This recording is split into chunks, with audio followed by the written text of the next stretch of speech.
بسم اللہ الرحمن الرحیم۔ شروع اللہ کے نام سے جو بڑا مہربان اور نہایت رحم کرنے والا ہے۔ حضرت ابو ذر رضی اللہ تعالیٰ عنہ بیان کرتے ہیں کہ رسول اللہ صلی اللہ علیہ وآلہ وسلم نے ارشاد فرمایا، جس کا مفہوم کچھ یوں ہے کہ تم میں سے ہر شخص کے ذمے اس کے جسم کے ایک ایک جوڑ کی سلامتی کے شکرانے میں روزانہ صبح کو ایک صدقہ ہوتا ہے۔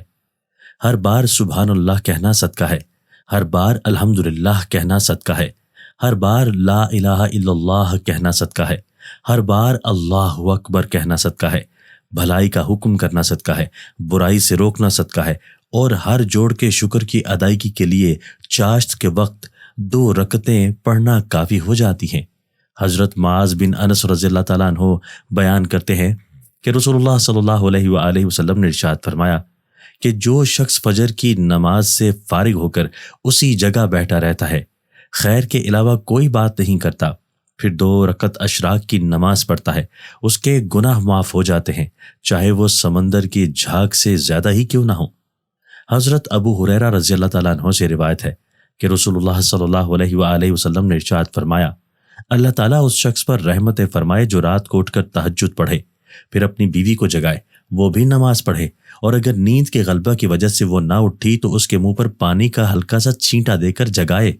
اسی طرح اللہ تعالیٰ اس عورت پر رحمت فرمائے جو رات کو اٹھ کر تہجد پڑھے، پھر اپنے شوہر کو جگائے اور وہ بھی نماز پڑھے، اور اگر وہ نہ پڑھ سکے تو اس کے منہ پر ہلکا سا چھینٹا دے کر جگا دے۔ اس حدیث کا تعلق ان میاں بیوی سے ہے جو تہجد کا شوق رکھتے ہیں اور اس طرح اٹھانا ان کے لیے ناگواری کا سبب ہو۔ ناظرین کرام، انسانی جسم میں 360 جوڑ ہوتے ہیں، ہر جوڑ پر صدقہ لازم ہے۔ انسان اپنے ہر ایک جوڑ کا محتاج ہے جس پر اسے شکر ادا کرنا چاہیے۔ اس کا شکر کا طریقہ بتایا گیا کہ ہر جوڑ پر صدقہ واجب ہے، وہ ادا کیا جائے۔ اللہ کے رسول صلی اللہ علیہ وآلہ وسلم کے ارشاد مبارک کا مفہوم ہے کہ انسان کے بدن میں جتنے جوڑ ہیں، ہر جوڑ پر ایک صدقہ ہے جو روزانہ اس پر لازم ہوتا ہے۔ صحیح مسلم کی روایت میں ان جوڑوں کی تعداد بھی ہے کہ انسان کے بدن میں گنتی کے قابل 360 جوڑ ہیں اور ہر جوڑ کے مقابلے میں صدقہ ادا کرنا واجب ہے۔ ناظرین، 2 آدمیوں کے درمیان عدل کے ساتھ فیصلہ کرنا صدقہ ہے۔ ایک کمزور اور ضعیف آدمی کو اس کی سواری پر بٹھانے میں مدد کرنا صدقہ ہے۔ اچھی بات صدقہ ہے۔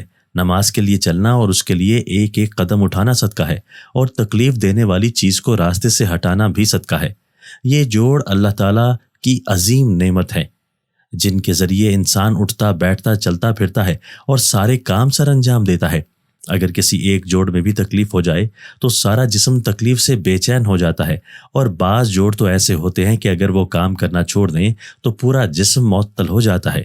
مثال کے طور پر اگر کسی کی ریڑھ کی ہڈی میں تکلیف ہو جائے تو اس کا اٹھنا بیٹھنا اور چلنا سخت اذیت کا باعث ہوتا ہے۔ غرض انسان ہر جوڑ کا محتاج ہے جس پر اسے اللہ تبارک و تعالیٰ کا شکر ادا کرنا چاہیے۔ اگر دیکھا جائے تو ہر انسان پر روزانہ 360 صدقے کرنا ضروری ہے، جو ایک غریب آدمی کے لیے بہت مشکل ہے۔ لیکن اصل بات تو یہ ہے کہ جو نعمتیں اللہ تبارک و تعالیٰ نے ہمیں دے رکھی ہیں ان کے سامنے یہ صدقے کچھ بھی نہیں ہیں، کیونکہ بالفرض اگر ہر جوڑ کے مقابلے 1 روپیہ صدقہ کیا جائے تو اس طرح 360 روپے بنتے ہیں۔ اگر کسی کی گردن یا کسی ایسے عضو میں تکلیف ہو جائے جس سے چلنا پھرنا دشوار ہو جائے تو وہ شخص ہزاروں لاکھوں بھی خرچ کرنے کو تیار ہو جاتا ہے تاکہ اس کی تکلیف سے نجات حاصل کرے۔ ناظرین، اللہ تعالیٰ کا انسان پر یہ خاص فضل ہے کہ غریب سے غریب آدمی بھی تھوڑی سی توجہ سے ان کی ادائیگی کر سکتا ہے۔ وہ اس طرح کہ اللہ تبارک و تعالیٰ نے ان کے بدلے میں بہت سے ایسے کام بتلا دیے جن کو کرنے سے نہ صرف ان صدقوں کی ادائیگی ہو جاتی ہے بلکہ یہ انسان کے نامہ اعمال کو بھی ثواب سے بھر دیتے ہیں۔ نبی کریم صلی اللہ علیہ وآلہ وسلم نے اسی حدیث میں کچھ ایسے نیک کاموں کی نشاندہی بھی کی ہے۔ مثال کے طور پر فرما برداری ہے۔ چنانچہ اس حدیث میں ارشاد ہے کہ اگر کوئی شخص 2 آدمیوں کے درمیان انصاف کر دے تو یہ بھی صدقہ ہے۔ اس سے معلوم ہوا کہ اگر 2 مسلمان بھائیوں میں کسی قسم کا اختلاف ہو جائے اور کوئی تیسرا شخص ان دونوں کے درمیان انصاف کر دے تو انصاف کرنے والے کو صدقے کا ثواب ملتا ہے۔ اس حدیث میں آگے ارشاد ہے کہ اگر کوئی آدمی اپنی سواری پر سامان لانا چاہتا ہے، مثلاً اس کے پاس گھوڑا ہے یا کوئی اور سواری وغیرہ ہے، تو اس پر وہ کچھ بھاری سامان لادنا چاہتا ہے مگر بوجھ کی وجہ سے تنہا اٹھانا دشوار ہے، تو ایسے آدمی کا آگے بڑھ کر سامان اٹھوا دینا اور اس کی مدد کر دینا بھی بہت ثواب کا کام ہے، اور یہ بھی صدقہ ہے۔ اس حدیث میں آپ صلی اللہ علیہ وآلہ وسلم نے فرمایا کوئی اچھا جملہ بول دینا یا کوئی اچھا کلمہ کہہ دینا بھی صدقہ ہے۔ دیکھا جائے تو اس میں زبان کے سارے نیک اعمال داخل ہیں۔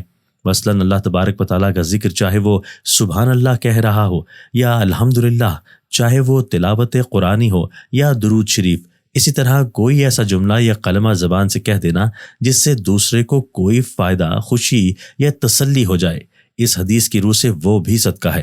اگر کوئی شخص کہیں جانا چاہتا ہے لیکن اپنی منزل کا صحیح راستہ نہیں جانتا، ایسے شخص کو صحیح راستہ بتلا دینا بھی اس حدیث کی روح سے صدقہ ہے۔ اسی طرح اگر کوئی شخص کسی دینی مسئلے سے ناواقف ہے اور وہ نہیں جانتا کہ اس میں شریعت کا کیا حکم ہے، تو ایسے شخص کو دینی مسئلہ بتا دینا بھی صدقہ ہے اور باعث اجر و ثواب ہے۔ پیارے ناظرین، اسی حدیث میں آپ صلی اللہ علیہ وآلہ وسلم نے آگے ارشاد فرمایا کہ آدمی نماز کو جانے کے لیے جو قدم بھی اٹھاتا ہے تو اس کا ہر قدم صدقہ ہے۔ اسی حدیث میں آپ صلی اللہ علیہ وآلہ وسلم نے ارشاد فرمایا کہ تکلیف دینے والی چیز کو راستے سے ہٹا دینا بھی صدقہ ہے۔ ایک اور حدیث میں نبی کریم صلی اللہ علیہ وآلہ وسلم نے ارشاد فرمایا ہے کہ ایمان کے 70 درجے ہیں، جن میں سے ادنا یہ ہے کہ راستے میں سے کسی تکلیف دہ چیز کو ہٹا دیا جائے۔ صحیح بخاری اور مسلم میں ایک حدیث کا مفہوم کچھ یوں ہے کہ ایک عورت کا پیشہ حرام تھا۔ وہ ایک مرتبہ ایک کنویں کے پاس سے گزری اور دیکھا کہ ایک کتا ہے جس کی زبان شدید پیاس کی وجہ سے باہر نکلی ہوئی ہے اور وہ پیاس کی وجہ سے مرنے کے قریب ہے۔ اس عورت نے اپنا دوپٹہ اتارا اور اس نے اپنے چمڑے کے موزے کو باندھا اور پھر اس کو کنویں میں ڈال کر اس میں پانی نکال کر اس کتے کو پلا دیا۔ اس کی صرف ایک چھوٹی سی نیکی اللہ تبارک و تعالیٰ کو اتنی پسند آئی کہ اللہ تبارک و تعالیٰ نے اس کی بخشش فرما دی۔ صحابہ کرام رضوان اللہ علیہم اجمعین نے جب یہ رسول اللہ صلی اللہ علیہ وآلہ وسلم سے سنا تو حضور اکرم صلی اللہ علیہ وآلہ وسلم سے پوچھا، یا رسول اللہ صلی اللہ علیہ وآلہ وسلم، کیا جانور کے ساتھ حسن سلوک کرنے پر بھی ثواب ملتا ہے؟ تو آپ صلی اللہ علیہ وآلہ وسلم نے فرمایا، ہر وہ جانور جس کا کلیجہ گیلا ہو یعنی زندہ ہو، اس کے ساتھ حسن سلوک کرنے پر ثواب ملتا ہے۔ گویا کسی بھی جاندار کے ساتھ حسن سلوک کرنے پر انسان کے نامہ اعمال میں ثواب لکھا جاتا ہے۔ البتہ جو جانور انسان کو تکلیف پہنچاتے ہیں جیسے سانپ، بچھو، چھپکلی وغیرہ، یا کوئی ایسا درندہ جس سے خطرہ ہو کہ وہ انسان کو نقصان پہنچا سکتا ہے، اسے مارا جائے تو اسے مارنے پر بھی مسلمانوں کو اجر و ثواب ملتا ہے۔ نبی کریم صلی اللہ علیہ وآلہ وسلم نے ہمیں ایک ایسی دعا بھی سکھائی ہے کہ اگر کوئی شخص ہر روز جسم کے 360 جوڑوں کا صدقہ ادا کرنا چاہتا ہے تو وہ روزانہ یہ دعا پڑھ لیا کرے۔ رسول اللہ صلی اللہ علیہ وآلہ وسلم نے فرمایا، جسم کے ہر جوڑ پر صدقہ واجب ہے، وہ ادا کیا جائے۔ پوچھا گیا کہ غریب کیسے دیں؟ تو آپ صلی اللہ علیہ وآلہ وسلم نے فرمایا، صبح اٹھو تو یہ کلمات پڑھ لیا کرو، سبحان اللہ والحمدللہ ولا الہ الا اللہ واللہ اکبر۔ اللہ پاک سے دعا ہے کہ وہ ہمیں نیکی کی بات کو سننے، سمجھنے، اس پر عمل کرنے کی طاقت و توفیق عطا فرمائے، آمین۔ ناظرین، کمنٹ باکس میں اللہ تعالیٰ کے 99 ناموں میں سے ایک نام ضرور ٹائپ کیجیے۔ شکریہ۔